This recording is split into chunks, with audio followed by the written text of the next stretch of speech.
In the Mahabharata, Vyasa, who composed the Mahabharata, was supposed to be ugly. Yet, he's described in the Dhyana shlokas, which are a tribute to the Mahabharata, as an extremely appealing personality. Now, what is so attractive about him? Not his looks, his brains, his spirituality. So once you go there, then you defy age. The older you get, the more attractive you become. And you don't need Botox and the rest of it to look good, So once your generation understands that there are things beyond just looks, and there are things beyond social media. The greatest achievers in the world don't care about social media. Social media follows them.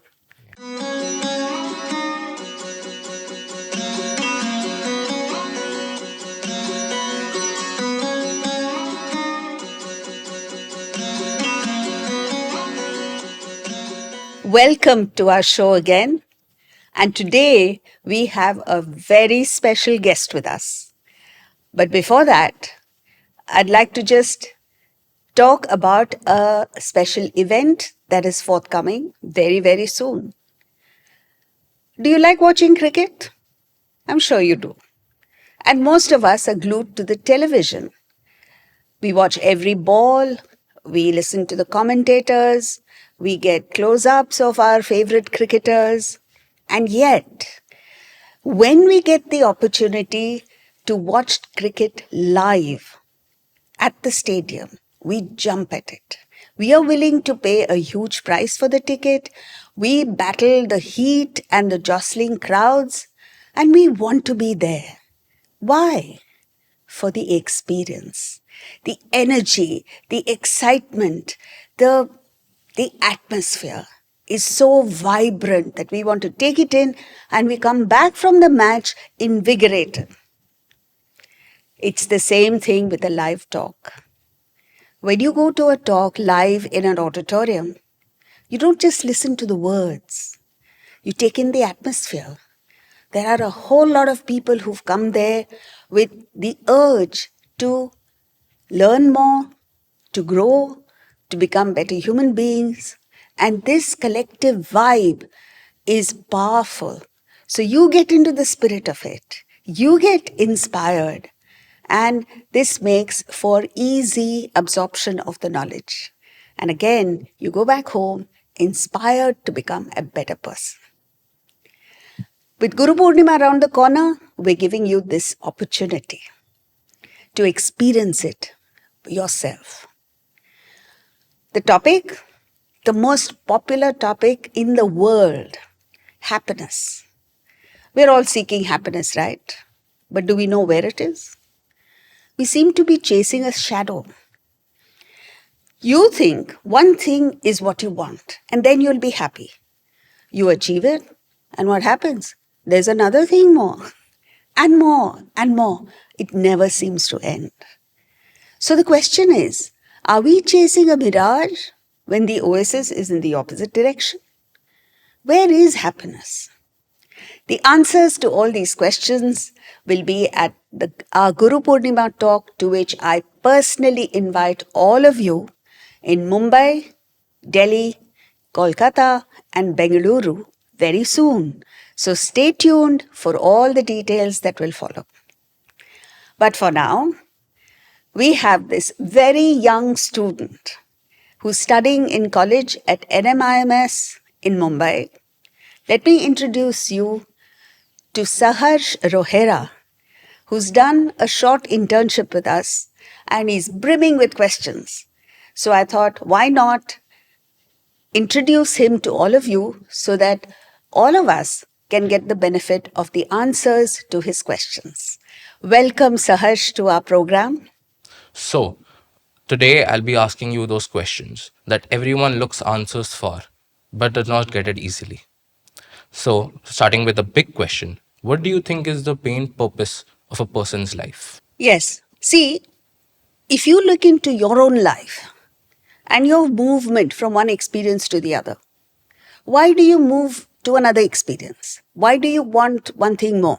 What are you looking for? Happiness, right? So, from the time we are born, everything we do or not do is driven by this desire for happiness. And the only thing is, we look for it in different ways. One person looks for it in wealth, another person looks for it in sport, a third person looks for it in music, so on and so forth. But to answer your question, the main purpose of our existence, why we are born in this world, is to seek happiness and to achieve it. Okay. If that is the reason why, then why do people feel so empty even after achieving what so many people call success? That's a good question. See, it's like this. When you find a child who's throwing tantrums, so the child asks for a toy, then when the toy is given, the child is quiet for a while, then again starts screaming, wants something else. And this goes on till the mother, who has just stepped out, comes back. And she does something interesting. She gives the child what it is asking for.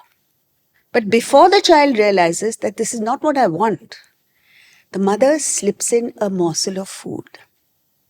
Now the child is appeased. Similarly, we want happiness. We don't know where it is. We don't know how to get it. So we are randomly hanging on to things, chasing after things.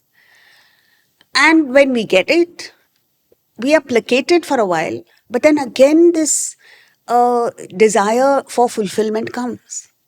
And so, birth to death, we're chasing after things. So this inner emptiness that we feel, why is it not filled in spite of your obtaining so many things in the world? This is the fundamental question we need to ask ourselves. But we don't. Why?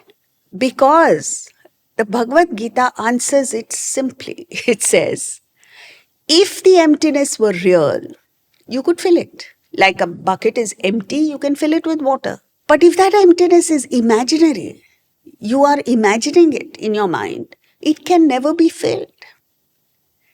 So what you need, in fact, what the Bhagavad Gita tells us is that even as we experience this gnawing sense of emptiness, we are in fact full. Completely, totally full. The word they use is paripurna, means superlative fullness. Then what's the problem? For some strange reason, you don't know it.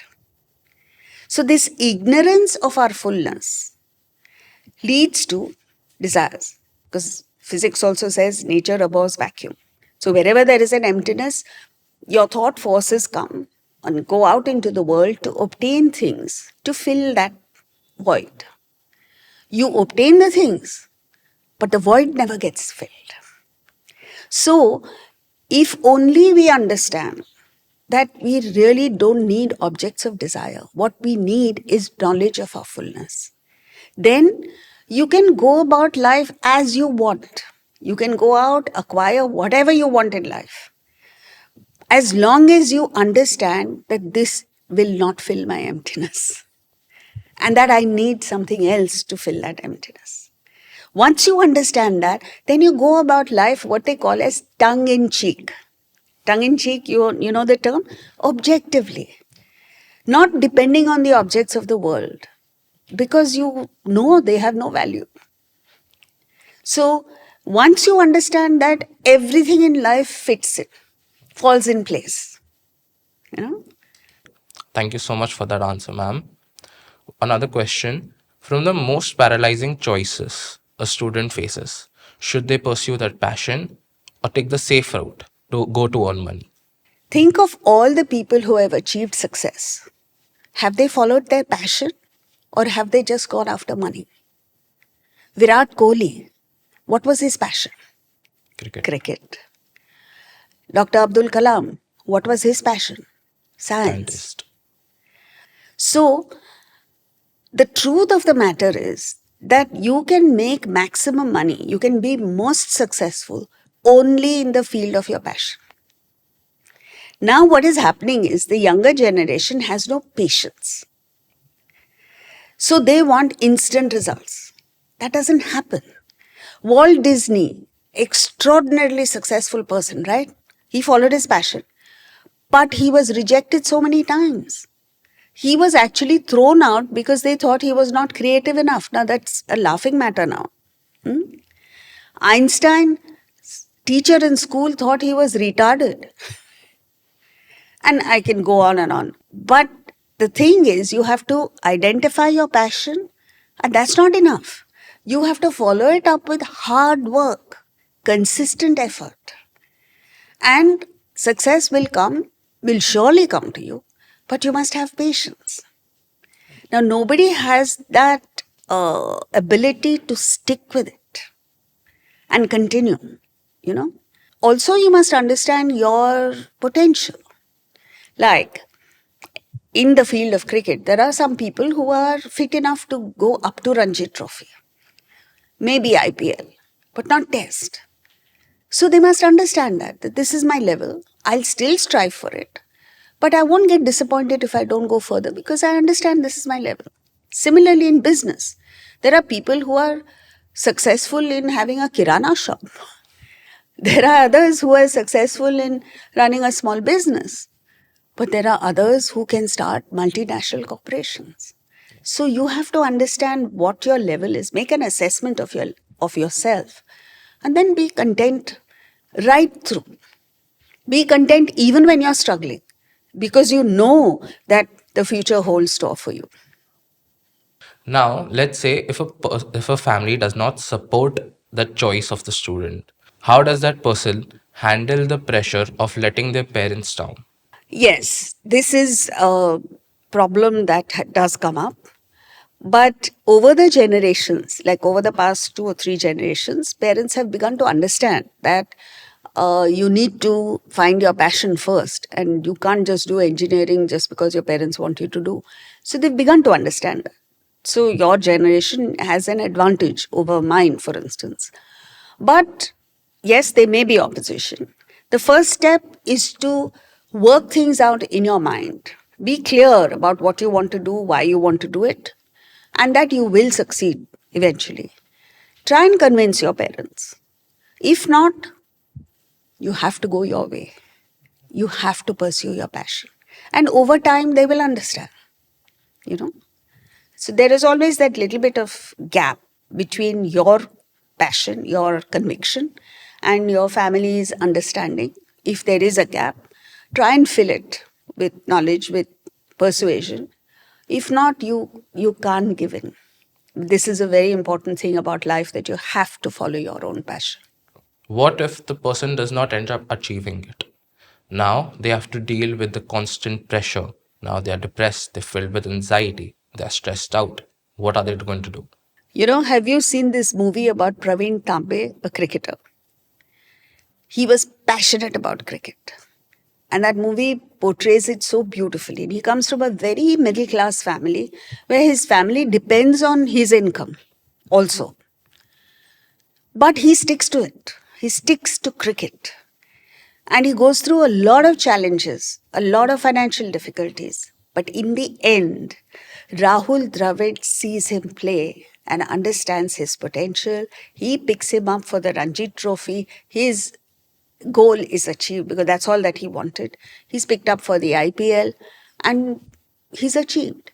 So, yes, in the interim, you may experience failure. Everyone experiences failure. So, you have to have the conviction to go through with it. That's all. But yes, there are times when maybe the path you've chosen is not really your thing. You may have made a mistake in the choice of your path. Then you can correct it. You can go back and choose something else. This is in the event that you've made a mistake in choosing. But if you're sure that you have picked your passion, then go with it. So, when people do not do well, they start comparing themselves to others that they are not good enough, they are not enough, they are not disciplined. How do they embrace their imperfections? Yeah, see, you can't compare unequals. You know, like let's say a person who's brilliant in your class and an average student. If he starts comparing himself with a brilliant student, it's an unequal comparison. So, first of all, you must not compare in order to get depressed. Yes, when you see someone who's done better than you and why he's done better than you, he's put in that much hard work, he's whatever. Then you say, if I want to be like him, I need to put in the hard work myself. So you start putting in the hard work. So you look at it positively and not get depressed. And you put in the hard work and understand that sooner or later I'll come up to his level. Or you understand that I don't have the potential to be, like for instance, if you are an athlete, you know you can't be an Olympic gold medalist, but you can be somewhere. And you accept that. So, in short, there is no scope for depression or negativity in life. If you make the right assessments, you put in the right effort, you pursue it consistently with positivity, you will never be depressed in life, irrespective of what your condition is. Some people even face the constant pressure of looking stylish because of the new era, the algorithms that are coming up. How do they accept themselves as they are? Yeah, see, this happens because the entire focus is on physical appearance. But your achievements in life and the way you excel in life is not just dependent on physical looks. What you need to look at is go beyond and see what kind of emotions do I have? Am I a loving person? Am I a hateful person? And then you understand that irrespective of the looks, a loving person is liked much more.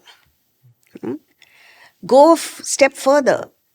How am I intellectually? Do I have an intellectual goal to work for?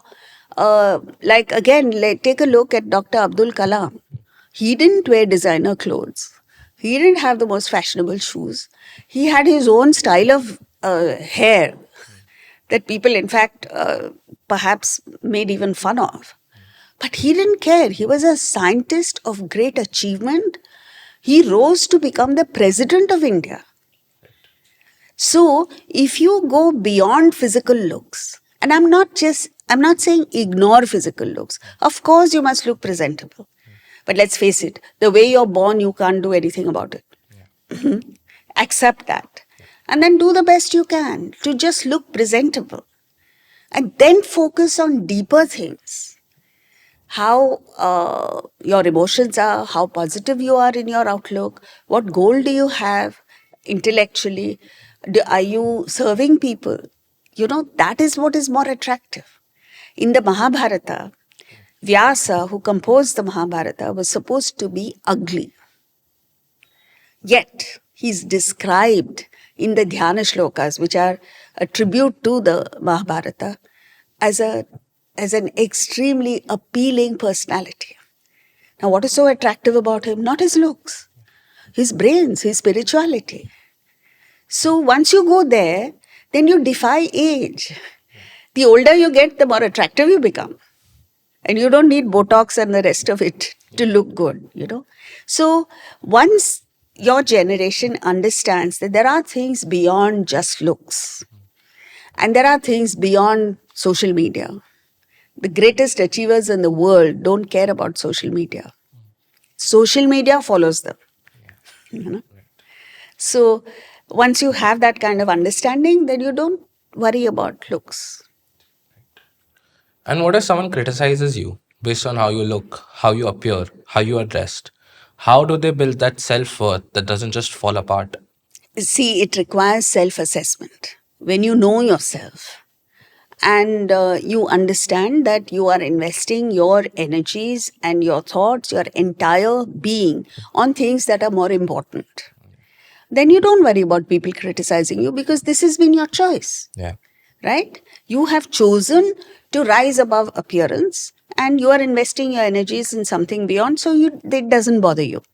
But, like I said, you should spend a little time in being just presentable. Like you can't go Right. attracting attention for the wrong reason. Yeah. So follow the middle path. Just be an ordinary person and presentable. You don't have to wear designer clothes and stuff like that. And then if people criticize you, so be it. because you know you are worth much more. Yeah. And what about not a person just criticizing you? What about the people that actually want external validation from others? What about that? And do they really need it? Yeah. You know, it again stems from not understanding yourself. When a person understands oneself and knows your strengths and your weaknesses, then you don't get toppled by what other people say. And you don't look for validation from others. See, when you know what you're worth, why would you want validation from others? For instance, let's say a billionaire walks out in very simple clothes, Yeah. you know, and so people don't understand him for what he is and treat him badly. Is he affected by it? No, because he knows I'm a billionaire. I can buy this guy up instantly. But he doesn't. He doesn't react because he knows who he is. Similarly, when you know your inner personality and you know what you're worth, you have your own self esteem. And this is not based on looks or money or anything else. It is just that if you move on to the spiritual and you say, I am the spirit, then nobody can say anything. I mean, they can say what they want, but they won't affect you, right? So it depends on you and how you assess yourself and what part of you do you know? Do you know your own strengths? And are you investing in your own development? Then criticism and validation don't affect you.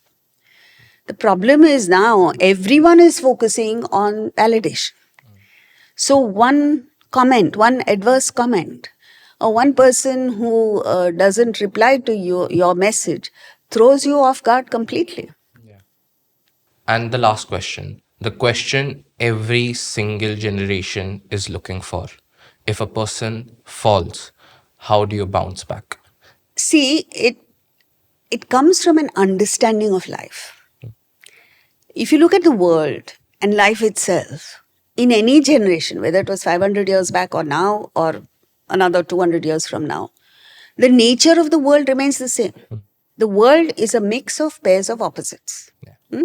So, heat and cold, pleasure and pain, victory, defeat, success, failure are part and parcel of life. So, if you want to live life, you have to be able to face both opposites, both success and failure. Now, what's happening is we want only success, we want only the good things of life. It's not possible because the world's nature is different, is opposites. So, now how do you rise above opposites? Take a look at your own life. When, let's say, you were a child, every game that you played, a board game or a card game or anything, or even just marbles, when you won, you felt triumphant. When you lost, you were down in the doldrums. Today, you might still play the same game with a nephew, a neighbor's child maybe. And you play it with as much gusto as the child. You enjoy it. With one big difference. The difference is you are not affected when you lose. And you're not jumping with joy when you win. Why? This is important. Because you have risen to a higher level of understanding. And now maybe, I don't know, going out on a date is far more valuable than playing a game of marbles or a board game. So it doesn't affect you. You have risen to a higher, more fulfilling avenue. Similarly, now, if you are affected by failure, you must understand you are at the level of a child. What must you do? Grow up. Grow up to more, first of all, understand the world is a mix of pairs of opposites. And that when failure comes to you, great things can't get worse, it can only get better. So you put in effort to, improve. And understand that everyone in life faces failure. Who hasn't? Who hasn't had a failed relationship? Who hasn't failed in an exam? Who hasn't gone through financial difficulties? Everyone goes through it. So you're also going through it. Now, what must you do? Use your intellect to rise above the mind's variations of emotions and don't sink in it. You know, it is said, fall, everyone falls, but you can fall like a rubber ball that bounces up to a height greater than where it started from. Or you can fall like a lead plate, never to rise again. That's the only choice you have. So tell yourself, I'll fall like a rubber ball and I'll go. You know, take a look at the most successful people in the world. They have met with such severe difficulties and failures, and yet they've picked themselves up and built themselves. Thomas Edison failed to make the electric bulb 32 times. He said, I didn't fail 32 times. I discovered 32 times in which it is not possible. You know, that's the attitude we must have. And this is something that usually the Westerner has, and Indians tend to get depressed very easily. So you must build that inner strength. And this inner strength comes only through spiritual education. In the past, spiritual education was given to children at the age of 7, so that by the time they graduated, they were well fortified to face the challenges of life. Today, at 60, we haven't learned. We are as fragile as a child is. And that is the tragedy.